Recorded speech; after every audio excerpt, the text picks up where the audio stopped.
नमस्कार दोस्तों, आपका स्वागत है आपके अपने चैनल टारगेट एग्जाम्स में। साथियों, आज से हम शुरू करने जा रहे हैं मूल विधि।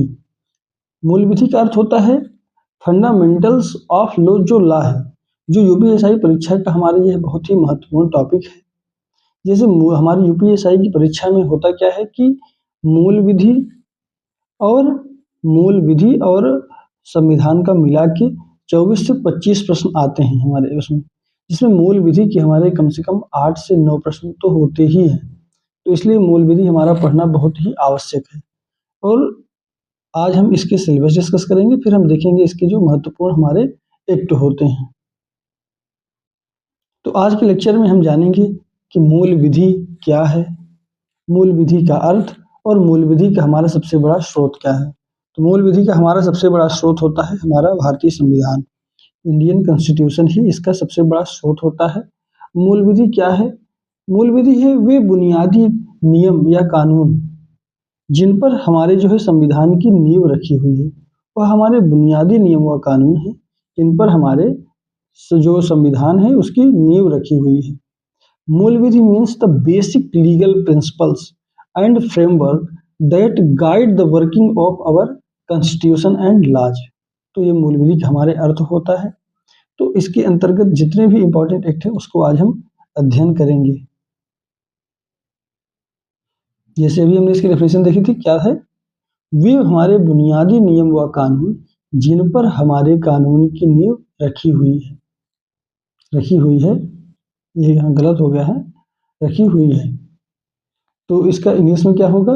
मूल विधि means the basic legal principles and framework that guide the working of our constitution and laws. फिर अब इसके आगे हम चलेंगे।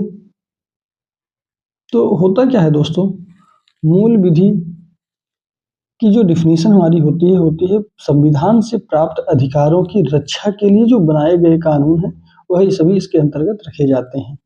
इसमें जो हमारा सबसे पहला टॉपिक होता है वह है भारतीय दंड संहिता एवं दंड प्रक्रिया संहिता। भारतीय दंड संहिता इंडियन पीनल कोड एवं दंड प्रक्रिया संहिता जो है CrPC, code of criminal procedure. Code of criminal procedure हमारा 1973 में बना था, और भारतीय दंड संहिता जो इंडियन पीनल कोड है ये 1860 थी, जो कि अब हमारा रिप्लेस कर दी गई है बीएनएस और बीएनएसएस से 2023। तो बीएनएस का जहाँ पे हमारा फुल फॉर्म होता है भारतीय न्याय संहिता, और बीएनएसएस होती है भारतीय नागरिक सुरक्षा संहिता। यह हमारा पहला जो टॉपिक होता है इसका सिलेबस में। फिर उसके बाद जो हमारा दूसरा महत्वपूर्ण टॉपिक है वह है महिलाओं, बच्चों, अनुसूचित जाति के सदस्यों आदि को संरक्षण देने जो संबंधित विधिक प्रावधान है वह इसके अंतर्गत आते हैं। Legal provisions related to the protection of women, children and members of schedule caste. तो ये हमारा दूसरा टॉपिक हो जाएगा। फिर जो हमारा तीसरा सबसे महत्वपूर्ण इसके अंतर्गत एक्ट आएगा वो है यातायात के नियम, जिससे है मोटर व्हीकल्स एक्ट इसके अंतर्गत आता है। फिर हमारा है पर्यावरण एवं वन्य जीव संरक्षण अधिनियम, इसके अंतर्गत environmental protection, water prevention act सभी आ जाते हैं। फिर हमारा जो महत्वपूर्ण टॉपिक है वह है मानवाधिकार संरक्षण, ह्यूमन राइट्स कमीशन 1993 में जैसे ये बना था हमारा।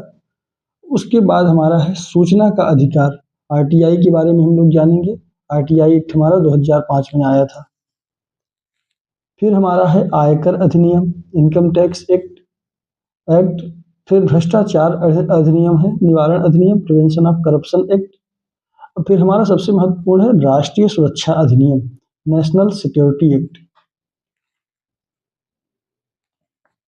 फिर जो हमारा सबसे महत्वपूर्ण टॉपिक आता है वह है सूचना। जैसे आज के समय में सबसे महत्वपूर्ण टॉपिक तो यही हो जा रहा है कि सूचना प्रौद्योगिकी अधिनियम एवं साइबर अपराध। जैसे साइबर अपराध आज के समय बढ़ रहे हैं, तो इनसे जो हमारा ये पहले हमारा 2000 में ये हमारा एक्ट आया था, IT act and cyber crimes जो है।